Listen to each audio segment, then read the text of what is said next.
गांव के एक छोटे से घर में एक गरीब माँ रामकली अपनी छोटी सी रसोई में खाना बनाती थी। उसकी रसोई मिट्टी की बनी थी, जिसकी दीवारें थोड़ी टूटी हुई थी और छत पर फूस पड़ा था। एक छोटा सा चूल्हा कोने में रखा था, जिस पर वह लकड़ी जलाकर खाना बनाती थी।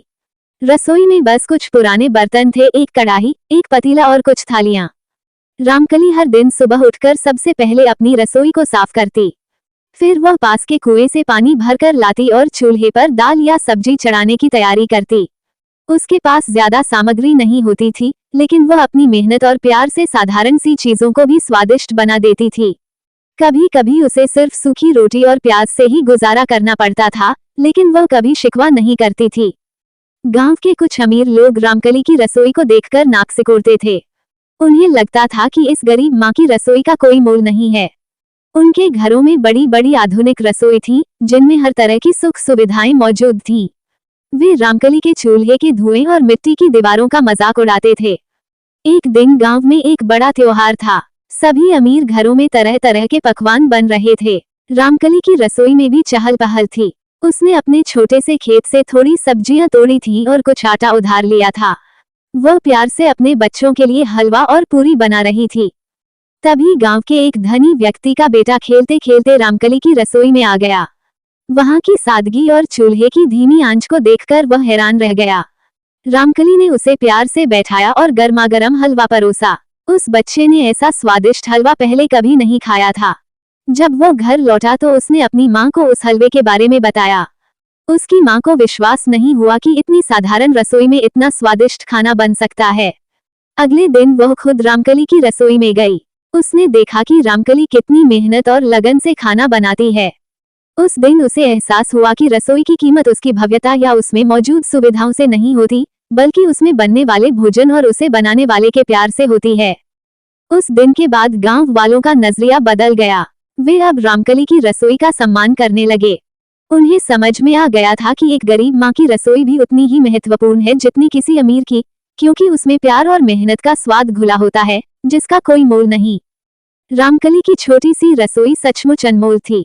गांव में रामकली की रसोई की चर्चा धीरे धीरे फैलने लगी। पहले जो लोग उसकी सादगी का मजाक उड़ाते थे, अब वे भी उसकी पाक कला के कायल होने लगे थे। उस धनी व्यक्ति की पत्नी, जिसे पहले रामकली की रसोई मामूली लगती थी, अब अक्सर उससे मिलने जाती और खाना बनाने के कुछ आसान तरीके सीखती। उसे एहसास हुआ कि स्वाद महंगे मसालों और आधुनिक उपकरणों से ही नहीं आता, बल्कि प्यार और सही तरीके से पकाने से भी आता है। एक बार गांव में सूखा पड़ गया। कई घरों में अनाज की कमी हो गई। अमीर लोग भी परेशान थे, क्योंकि उनके भंडार धीरे धीरे खाली हो रहे थे।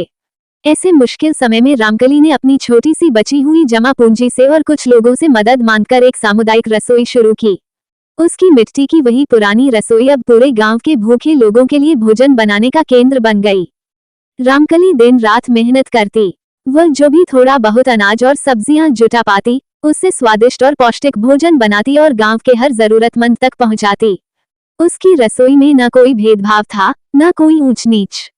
सभी लोग एक साथ बैठकर प्रेम और शांति से भोजन करते थे।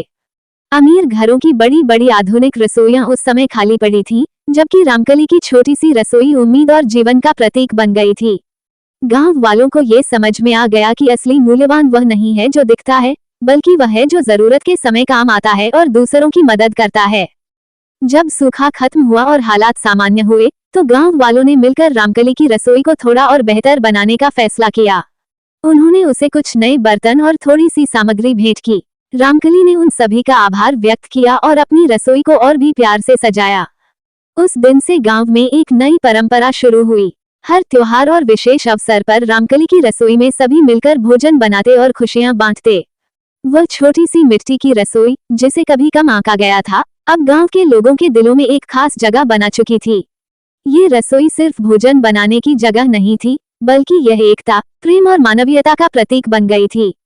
रामकली, एक गरीब माँ, ने अपनी साधारण सी रसोई से यह सिखा दिया कि सच्ची कीमत दिखावे में नहीं, बल्कि निस्वार्थ सेवा और प्रेम में होती है। उसकी रसोई का मूल्य कभी कम नहीं हो सकता था, क्योंकि उसमें हर निवाले के साथ ममता और करुणा घुली हुई थी। पसंद आया तो लाइक करिए और सब्सक्राइब कीजिए। धन्यवाद आप सबका।